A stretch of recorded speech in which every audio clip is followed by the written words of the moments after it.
Hey guys, so okay, it sounds simple enough, but I want to go over some healing tips today. That is Photoshop healing, and healing of your soul and your psyche. That's something else for another channel. But here we're going to see about healing, because I think some people anyway have some misconceptions and don't know some of the tricks and tips. Now it will be, and it can be more complicated than I'm even going to show you today, but I want to give you some thoughts that you may not have considered. So consider this Photoshop Healing 101. Okay, so we have a shot here that's otherwise unedited. Now, Alex has great skin, doesn't need really much work if you want that commercial look, but she has, a piercing hole right here and some creases on her side of her mouth that are fine, but if you want to get rid of them, you could heal them. What do we do with healing? Healing is mostly for our very high frequency areas, right? It's going to be dots like piercing holes, zits or moles. It can also be flyaway hairs. Now, that big mesh there, flyaway, is not something we can heal really, but individual flyaways and whatnot can work out pretty well. Flyaways going over other areas of hair is another opportunity for healing. These bright flyaways here, it can work out. But healing in general is going to be for, like I said, high frequency areas, high contrast little areas. Now, we'll keep that in mind because we can also heal with frequency separation, which some of you know about, but you may not be completely clear on how to set it up for what you're trying to do. But let's just talk about straight healing. So first and foremost, if you look on the left side in the tools over here, we have the spot healing brush. Okay. And then we have the regular healing brush. Now the spot healing is the most direct. You choose your brush size and then you kind of paint over a little bit larger than the area you're working with. Like, for example, the piercing hole. So I can come in here and paint over it, and then it makes some just decisions and it tries to remove it. And as you can see, it left a dark spot. Sometimes that's what Photoshop does. It doesn't work great. Try it again, change the size a little bit. There you go, right? For high frequency spots like that, surrounded by areas of low frequency, Photoshop generally does really, really well. Okay. Now, the next one, the regular healing brush, works a little bit different. We're just trying to be thorough, guys, okay? And then we're going to go over some other things. So regular healing, let's say on your background layer here, you can hold down Alt or Option and you click an area of texture that you want to sample from. So then you can replace another area. So for example, if I chose the middle of her cheek here, hold down Alt or Option, click. Then I come down to the piercing hole in question and paint. You can see the crosshair and the brush, the two cursors, come together to do that texture replacement. Once again, it is a common tool. A lot of you know about it. It's wonderful. But what if you want to try some different things and you want to be a little more careful or flexible? Well, one thing you can do, people talk about this all the time. They duplicate the background layer before they start healing with the idea that if you make some atrocious mistake or if you need to scale back some of your healing, you have that extra layer or duplicate layer that you can change the opacity on or throw out if you really mess something up. And you can, be safe because you haven't ruined the background layer. Pretty common for a lot of things, not just healing. But what some people don't know is that you can heal on a blank layer. So I've created a blank layer. Let's go back to our spot healing tool. Now, spot healing and regular healing are going to work differently. And when they work on a blank layer, they also work differently. So if you come to the top options here, which normally we leave it on spot healing, we normally leave it on content aware. It's usually the best result. This little checkbox right here, sample all layers. Tap that. Well, now we can go back to the piercing hole, which is our sort of main target right now. And we can heal on that. And we hold down Alt or Option and click the little eyeball. We see that on that layer alone, the healing result, Photoshop puts it on its own layer. So we can modify it if we need to. We can change the opacity of it. We can erase it. We can mask it. Similar to creating a duplicate layer, but just a little bit more flexibility, I feel. Now, we're going to go ahead and delete that and create a new layer because the regular healing works similarly, except on the top options up here, there's sample and there's going to be a pull down menu. Normally you're on current layer, which is useful for a lot of things, but you want to put this on current and below. That means the layer you're on, of course, and what's below it. That's where it's sampling from. Hold down Alt or Option, create a sample, and paint over. Same exact result. Now it's on its own layer. That's a pretty cool thing. Now, some other tips that I want to give you.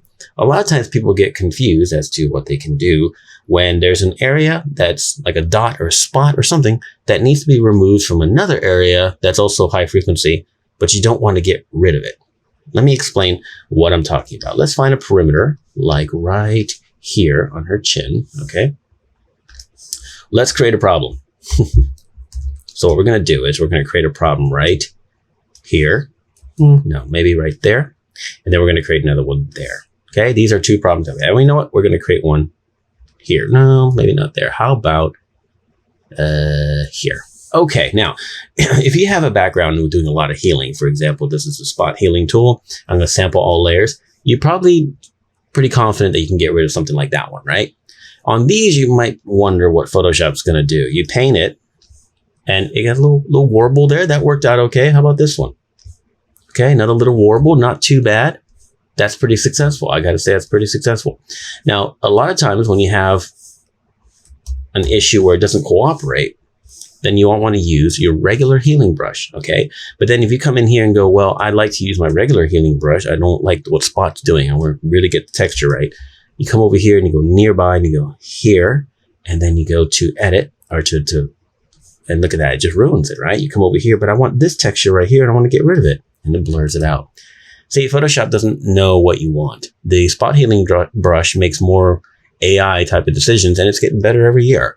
But when Photoshop doesn't know what you're asking, it doesn't understand. So what you need to do a heal, like right here on this chin,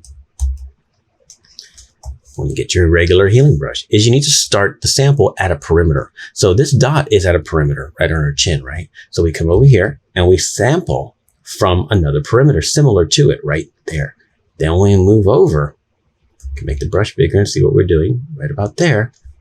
You see that?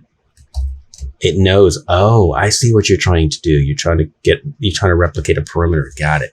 Granted, you need a perimeter to work with. So if you have one that's close, sometimes Photoshop will give you at least something close if you have a problem area, and then a little liquify can fix that if you really need to.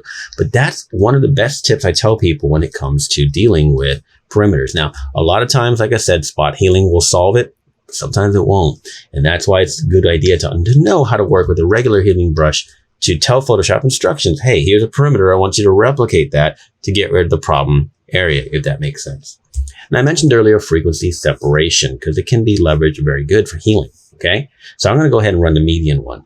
Now, most of the time people run frequency separation if they're new to it. They've probably seen a video online that says, blur it out until you barely see the beginnings of the fine texture going away. And that radius might end up 2, 3, or 4, or 5, or something like that. And that's fine. That's good for general frequency separation, right? But if you come in here to like 4 or 3, look at the blurred area. Before we say okay and commit to frequency separation, look at the blurry area where you can still see this dot in question, right? That's our piercing hole. So because we can see that in question, that's not going to go away when we heal. Let's prove it. In fact, I'll put it on 3. Hit okay. Let it set up as frequency separation. When we go to our healing layer, which some of you might be familiar with, you can heal on the high layer, okay? When we do that, we want to make sure, I'm going to start with the spot healing. We turn off sample all layers. We don't want that, okay? But now if we heal the piercing hole, it reduces and it's replaced by a blurry spot. Well, what is that blurry spot and why is it reduced? Well, all it is the low layer, right? That's a benefit because you want to be able to separate frequencies. But if you're going to do some healing, for example, let's go to these hairs, turn off. You can still see blurry hair. See that? That's why median isn't always the best choice for hair, though sometimes it works great in my opinion. So if I were to heal hair, which normally should work great, it still has vestiges of it because you're only healing the high layer. How do we get around that? Well, you set up frequency separation for healing. So let's say you're concerned about these hairs and that whole nest here, you're not going to be able to do much about. But let's say you have some of these over here you want to get rid of. So you go to frequency separation once again. I'm going to try median. And you blur it out not to when the skin texture just barely disappears, until these hairs that you want to heal seem to be gone. And you can mix or match whatever you feel is worth. I'm going to go 14. It could just be for one heal. Frequency separation does not have to be set up to do the entire image. One radius for one area, one radius for another. Flatten and rerun regularly, right? Now when I go to heal, I'm using the spot healing. When I heal these hairs, they go away. And you might think, okay, Nino, great, but why wouldn't I just do that on the layer itself? You certainly can, and you could have great results. But a lot of times when you do these kind of heals, especially when you're going to be doing a lot, separating it with a frequency separation for purposes of healing can get you a decent result, a better result rather than a decent result. I'm going to go ahead and switch over to the regular healing brush tool, but I'm not going to put it on current below. I'm going to put it on current layer because we're working on the high layer. So we want to do that by itself. This works really well to preserve some of the texture underneath, the broader texture, of course, while we heal the regular texture. Okay. So while you can succeed very much, especially with, the spot healing brushes AI, like I said, you can have tons of success with it. It's also a good idea, if you can, to just get accustomed to this method of healing with frequency separation when an area is being especially problematic for you. Okay. If there's hairs or things that they're just not cooperating, you may want to consider setting up frequency separation only for healing. Now, it sounds obvious perhaps to some of you, but I don't know how many times I've had students tell me it didn't occur to me to set up frequency separation just for healing. It could be just to solve one problem area. You never know. Find the radius that works for you. Now, I mentioned earlier that median isn't always the greatest. Well, let's run this again with median and give you a visual.